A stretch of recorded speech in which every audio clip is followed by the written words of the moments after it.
జై జగన్ వర్ధిల్లాలి జై జగన్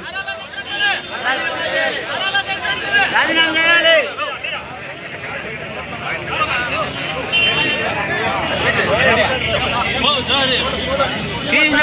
నేడు జగనన్నను పిలుస్తోంది చూడు రగులుతున్న యువతరం నేడు జగనన్నను పిలుస్తోంది చూడు అణగారిన దీనులకు దీపమై వెలగాలి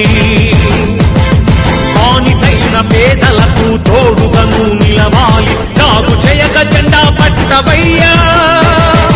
అభివృద్ధికి బాట వెయ్యవయ్యా ఎందుకయ్య మౌనం మరెందుకయ్య ఆలస్యం ఎందుకయ్య మౌనం మరెందుకయ్య ఆలస్యం కదలిరా కదలిరా జగనన్న జగనన్న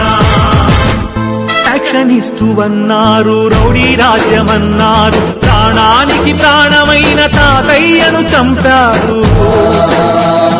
ఫ్యాక్షనిస్టు అన్నారు రౌడీ రాజ్యమన్నారు ప్రాణానికి ప్రాణమైన తాతయ్యను చంపారు నువ్వు ఫ్యాక్షనిస్టు అయితే వారు ఒక్కరైన మిగిలే వాళ్ళ ఇది రౌడీ రాజ్యమైతే వాళ్ళు బతికి బట్ట కట్టే వాళ్ళ అడుగన్నా వాళ్ళనడుగన్నా అడుగన్నా వాళ్ళనడుగన్నా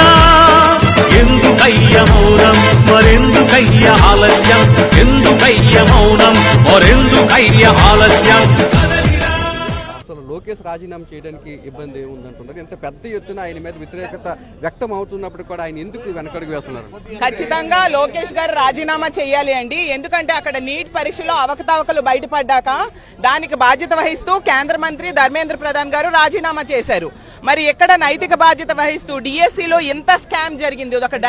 డగా డిఎస్సిగా ఈ రోజు మారిపోయింది తీసుకుంటే ఇందులో పేపర్ లీక్ అయింది అలాగే స్పోర్ట్స్ కోటాలో తీవ్రమైన అవినీతి ఆరోపణలు మనం విన్నాము స్పష్టంగా కనిపిస్తూ ఉంది ఈ స్పోర్ట్స్ కోటాలో 421 పోస్టులు ఇవ్వడం కోసం ముందు ఒక జీవోనిచ్చి మళ్ళీ స్పోర్ట్స్ కోటాలో వీటిని భర్తీ చేశాక మళ్ళీ జీవో మార్చేసిన పరిస్థితి ఇలాంటిది ఎక్కడైనా మనం ఈ రాష్ట్ర చరిత్రలో చూసామా అందులోనే మనకు అర్థమవుతూ ఉంది ఇక్కడ అవినీతి జరిగింది అని ఆడియో వీడియో కూడా బయటకు వచ్చిన పరిస్థితి ఇందులో డబ్బులు ట్రాన్సాక్షన్ జరిగింది అనే విషయం ఆడియో వీడియోలు కూడా బయటకు వచ్చిన పరిస్థితి అయినా లోకేష్ గారు ఎందుకు రాజీనామా చేయట్లేదు అని మేము అడుగుతూ ఉన్నాము లోకేష్ గారు ఈ రోజు విద్యాశాఖ మంత్రిగా అన్ని విధాలుగా విఫలమయ్యారు తీసుకుంటే డిఎస్సి స్కామ్ జరిగితే దాన్ని ఆపలేని పరిస్థితి అంతేకాకుండా నిరుద్యోగులకి ఉద్యోగాలు ఇవ్వడంలో విఫలమయ్యారు సరికదా నెలకి 3,000 రూపాయలు నిరుద్యోగ భృతి ఇస్తానని చెప్పారు 25 నెలలు అయిందంటే 75,000 ఒక్కొక్క నిరుద్యోగికి ఈ రోజు బాకీ పడిన పరిస్థితి నిరుద్యోగిత రేట్లో మన రాష్ట్రం ఎంత ఘోరంగా అంటే నేషనల్ యావరేజ్ కంటే చాలా ఎక్కువలో ఉంది 21% మన రాష్ట్రంలో నిరుద్యోగిత రేటు ఉంటే నేషనల్ యావరేజ్ 14.6% ఉంది అయినా వీళ్ళు ఎప్పటికి కూడా సిగ్గు తెచ్చుకోని పరిస్థితి మనం చూస్తూ ఉన్నాము అలాగే ఫీజు రీఎంబర్స్మెంట్ బకాయిల్లో కూడా వీళ్ళు ఇవ్వాల్సింది కేవలం 2,900 కోట్లు మాత్రమే ఇచ్చి 9,500 కోట్లు బకాయిలు పడడం వల్ల ఈ రోజు విద్యార్థులు ఫీజు రీఎంబర్స్మెంట్ అలాగే వసతి దీవెన కలిపి వీళ్ళు ఇవ్వకపోవడం వల్ల సర్టిఫికేట్స్ ఇవ్వక తల్లిదండ్రులు అప్పులు పాలైపోయే పరిస్థితి చూస్తూ ఉన్నాము వీటన్నిటి కూడా నైతిక బాధ్యత వహించి లోకేష్ గారు రాజీనామా చేయాలి మరీ ముఖ్యంగా డిఎస్సి విషయంలో తీసుకుంటే